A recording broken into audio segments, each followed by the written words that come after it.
Kasus ini bermula pada tahun 2009 ketika Lilis bersama suaminya, Arif, menyetorkan modal sebesar 250 juta dalam proyek investasi batubara yang dijalankan oleh PT Adi Partner di Kalimantan Selatan.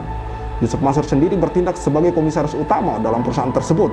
Hakim memutuskan bahwa Yusuf Mansur dan rekan-rekannya harus membayar sejumlah 4,75 miliar kepada penggugat Lilis Siti Rahma. Selama Yusuf Mansur tidak punya etiket baik untuk bertanggung jawab mengembalikan hak-hak para korban, maka selama itu pula hashtag boykot warung Stick and Stick akan tetap kami gaungkan.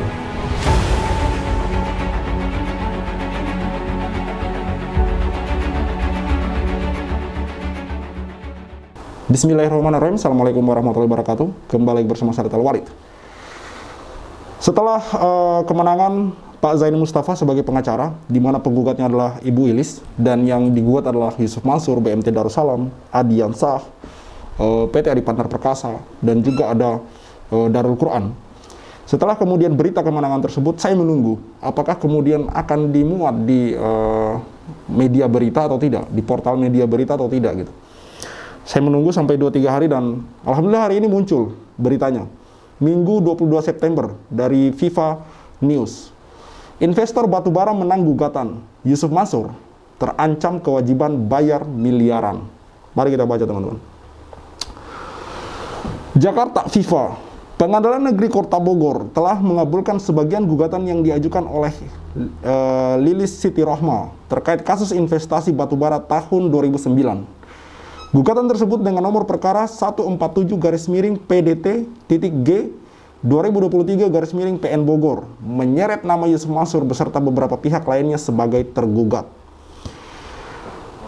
Dalam putusan sidang yang dilakukan secara daring melalui platform e-court pada tanggal 18 September 2023, hakim memutuskan bahwa Yusuf Mansur dan rekan-rekannya harus membayar sejumlah 4,75 miliar kepada penggugat Lilis Siti Rahma. Kasus ini bermula pada tahun 2009 ketika Lilis bersama suaminya, Arif, menyetorkan modal sebesar 250 juta dalam proyek investasi batubara yang dijalankan oleh PT Adi Partner di Kalimantan Selatan. Yusuf Mansur sendiri bertindak sebagai komisaris utama dalam perusahaan tersebut. Namun hingga akhir tahun 2009 hingga awal 2010, proyek investasi tersebut mengalami kemacetan. Tidak ada pengembalian keuntungan serta tidak ada penjelasan yang jelas dari pihak pengelola. Jelas di sini disebutkan bahwa Yusuf Mansur sebagai komisaris dari PT Adi Partner Perkasa, yang mana itu juga sudah dikuatkan oleh putusan pengadilan di tahun 2011-2012, di mana di sana Yusuf Mansur digugat oleh sebuah bank CIMB. Ada beritanya teman-teman, silakan di searching. Di sana Yusuf Mansur, putusan pengadilan tersebut memutuskan Yusuf Mansur juga di situ posisinya sebagai komisaris teman-teman. Jadi jelas ya bahwa Yusuf Mansur memang bertanggung jawab dalam kasus ini teman-teman. Zaini Mustafa, kuasa hukum Lilis Siti Rahma, dalam keterangannya menjelaskan bahwa Yusuf Mansur telah menjanjikan kepada para investor keuntungan sebesar 28,6%, di mana sebagian dari keuntungan tersebut dijanjikan akan diserahkan kepada lembaga pesantren Darul Quran. Jelas ya. Saya ulangi. Zaini Mustafa, kuasa hukum Lilis Siti Rahma, dalam keterangannya menjelaskan bahwa Yusuf Mansur telah menjanjikan kepada para investor keuntungan sebesar 28,6%, di mana sebagian dari keuntungan tersebut dijanjikan akan diserahkan kepada lembaga pesantren Darul Quran. Makanya di sini Darul Quran juga ikut terseret. Selain warung Stick and Stick yang kemudian disoroti karena Yusuf Mansur memiliki keuntungan miliaran di sana, kami diduga Yusuf Mansur itu memiliki keuntungan miliaran di warung Stick and Stick. Selain warung Stick and Stick yang disoroti, juga Darul Quran ini ikut tersorot teman-teman. Karena seperti apa yang disampaikan oleh Pak Zaini Mustafa dalam wawancara kami, bahwa memang Darul Quran itu menerima keuntungan dari investasi batubara tersebut. Dan di sini disebutkan secara gamblang dalam berita ini gitu, bahwa dari 28,6% itu sebagian keuntungan tersebut dijanjikan akan diserahkan kepada pesantren Darul Quran.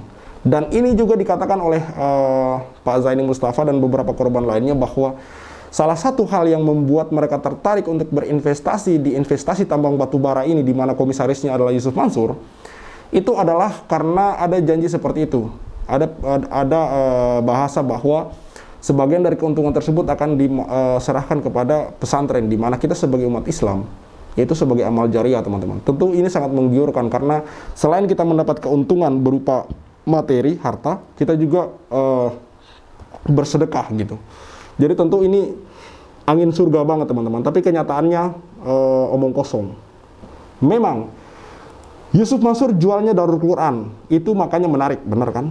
Keluarga Pak Arif dan Ibu Ilis, karena keuntungan untuk pesantren pahalanya bakal mengalir. Jangankan mengalir, uang tak kembali, terang Zaini Mustafa. Arif, suami dari Lilis Siti Rohmah, mengungkapkan rasa syukur atas putusan pengadilan yang memenangkan gugatan mereka. Zaini Mustafa juga mengatakan harapannya agar Yusuf Mansur segera menyelesaikan kewajibannya sesuai dengan putusan pengadilan. Angka ini sesungguhnya sangat kecil, ini pernyataan Pak Zaini ya, dibanding kekayaan Yusuf Mansur dari bisnis seperti warung Stick and Seek. Kita tunggu janjinya. Sedikit bagi Yusuf Mansur kalau hanya membayar putusan perkara Pak Arif dan Ibu Ilis ini. 4 miliar 75 juta terlalu kecil. Kan Yusuf Mansur sesumbar di media bahwa keuntungan Stick and Seek saja sudah berapa. Jadi malu kalau tidak bayar, dan ini berdasarkan putusan pengadilan, kata Zaini Mustafa. Zaini juga memperkirakan ada lebih dari 250 investor lain yang terlibat dalam proyek investasi batubara tersebut. Ia menyatakan siap untuk mengajukan gugatan secara berkala dengan penggugat yang berbeda dalam waktu dekat, dan juga bersiap menghadapi banding yang mungkin diajukan oleh pihak Yusuf Mansur dan rekan-rekannya. Sampai saat ini belum ada tanggapan dari pihak Yusuf Mansur. Terus ini ada lagi dari salah satu portal berita. Ustadz Yusuf Mansur kalah gugatan investasi batubara, wajib bayar 4 miliar. Jadi seperti yang dikatakan oleh Pak Zaini Mustafa tadi, bahwa 4 miliar itu sangat kecil gitu. Kami duga omset Yusuf Mansur di warung Stick and Seek itu miliaran per bulannya, teman-teman. Karena dari pajaknya saja, kalau kita perkirakan, pajaknya itu 200 juta per hari. 200 juta itu kan ibaratnya kalau pajak itu kita gambaran kasar aja kan 10% dari penghasilan. 10% dari penghasilannya itu 200 juta per hari loh, teman-teman. Per hari. Artinya kan ini per bulannya omsetnya gede banget. Jadi 4 miliar ini kecil gitu loh. Dan seperti yang sering saya katakan gitu, kalau Yusuf Mansur ini tidak serakah atau tidak pelit gitu, harusnya kan ini bisa selesai semua ini. Tidak perlulah 250 penggugat ini ngantri gitu. Ya mungkin bisa gitu dia jual satu outlet warung Stick and Seek-nya untuk kemudian menggantikan kerugian para korban, bisa kan, kalau memang ada kemauan gitu, teman. Tapi kan kenyataannya sampai hari ini tidak ada itikat baik dari Yusuf Mansur untuk kemudian bertanggung jawab. Makanya disitulah alasan kami melambungkan suara hashtag boykot warung Stick and Seek. Karena Yusuf Mansur sekarang ini begitu berleha-leha, bersenang-senang dengan bisnis kuliner dia, sampai kemudian cuek terhadap nasib para korban ini gitu. Dia di mana-mana ngomong gitu, warung Stick and Seek pajaknya sekian, warung Stick and Seek karyawannya sekian, penghasilannya sekian, tapi lupa dengan tanggung jawabnya gitu loh. Kan jelas saya sebutkan tadi bahwa Yusuf Mansur itu adalah komisaris di PT Adi Partner Perkasa. Liputan6.com, Jakarta. Pengadilan Negeri Kota Bogor mengabulkan sebagian gugatan yang diajukan oleh Lilis Siti Rohmah terkait kasus investasi batubara tahun 2009 dengan tergugat Yusuf Mansur dan beberapa pihak lainnya. Keputusan ini tercatat dalam perkara nomor 147 PDTG 2023 PN Bogor. Pada sidang yang digelar secara e-court online pada 18 September lalu, ini sama beritanya ya. Pengadilan memutuskan bahwa Yusuf Mansur dan rekan-rekannya wajib membayar ganti rugi sebesar 4 miliar. Di sini ditulis 4 miliar 65 juta ya, kepada penggugat Lilis Siti Rohmah. Sebenarnya itu 4 miliar 75 juta ya, teman-teman. Ini mungkin ada kesalahan penulisan saja. Intinya begini teman-teman, adalah bahwa Yusuf Mansur sebenarnya mudah saja menyelesaikan masalah ini. Kalau dia ada kemauan, kalau dia ada niat, kalau pernyataannya di waktu lalu mengenai saling berbagi dan memberi sedekah itu benar adanya, bukan omong kosong belaka. Sebenarnya sangat mudah, karena Yusuf Mansur ini bukan orang miskin. Yusuf Mansur ini orang kaya. Bahkan seperti apa yang dikatakan oleh Bapak Iqbal, dia ini mungkin hartanya bahkan bisa lebih banyak daripada 50 bank gitu. Bank BPR ya. Seperti apa yang dikatakan oleh Pak Iqbal gitu. Artinya apa? Artinya Yusuf Mansur sangat mampu untuk menyelesaikan masalah ini tanpa melalui pengadilan. Yang membuat kesal saya adalah kok di waktu lalu dia begitu mudahnya merekrut orang untuk kemudian mengumpulkan uang, tapi kok di hari ini ketika kemudian ini bermasalah, dia hilang seolah-olah tidak mau bertanggung jawab gitu. Kan ini satu kezaliman yang nyata, teman-teman. Seandainya saja Yusuf Mansur ini bukan orang yang berduit, kami juga bisa berpikir gitu bahwa Oke, mungkin kita bisa cari alternatif lain gitu.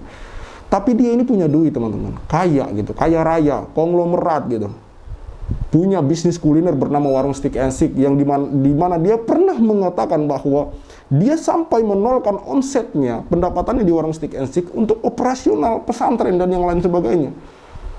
Dia bisa mengatakan bahwa menolkan omset untuk sedekah, tapi kok ketika ada tanggung jawab yang jelas yang harusnya dia wajib untuk menyelesaikan, kok diam saja gitu.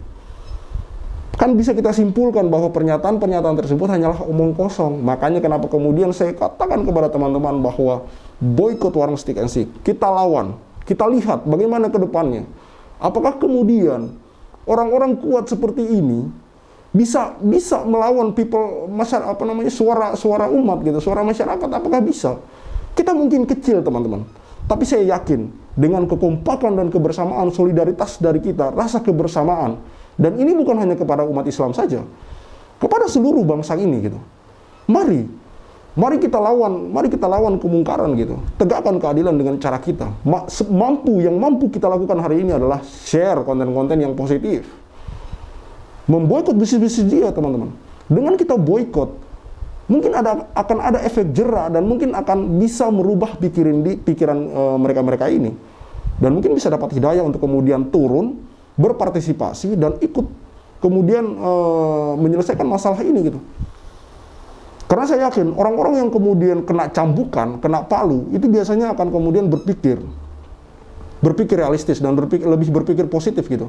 Tapi selama dia masih berleha-leha, masih bersenang-senang, saya yakin akan cuek dan acuh tak acuh, teman-teman. Makanya saya katakan bahwa langkah perlawanan melakukan upaya pemboikotan kepada Warung Steak and Shake ini dengan tidak makan di sana, tidak mempromosikannya, tidak merekomendasikan kepada teman-teman, itu boikot ya. Saya yakin itu akan berdampak, teman-teman. Akan berdampak. Dan saya yakin jika seluruh umat, seluruh masyarakat kita melakukan itu, saya yakin akan ada reaksi dari mereka gitu. Entah kemudian mempertanyakan bagaimana ini gitu. Suatu saat, saya katakan teman-teman, suatu saat mungkin ya, kalau Yusuf Mansur ataupun Jody Brotoseno mau kemudian turun, ikut terlibat membantu bagaimana umat ini, saya yakin mungkin akan kembali lagi itu. Tapi selama mereka diam, maka suara gaungkan hashtag boykot Warung Steak and Shake akan tetap kami gaungkan, teman-teman. Saya katakan sekali lagi, selama Yusuf Mansur tidak punya etiket baik untuk bertanggung jawab mengembalikan hak-hak para korban, maka selama itu pula hashtag boykot Warung Steak and Shake akan tetap kami gaungkan. Saya Khalid Al-Walid, see you on the next videos.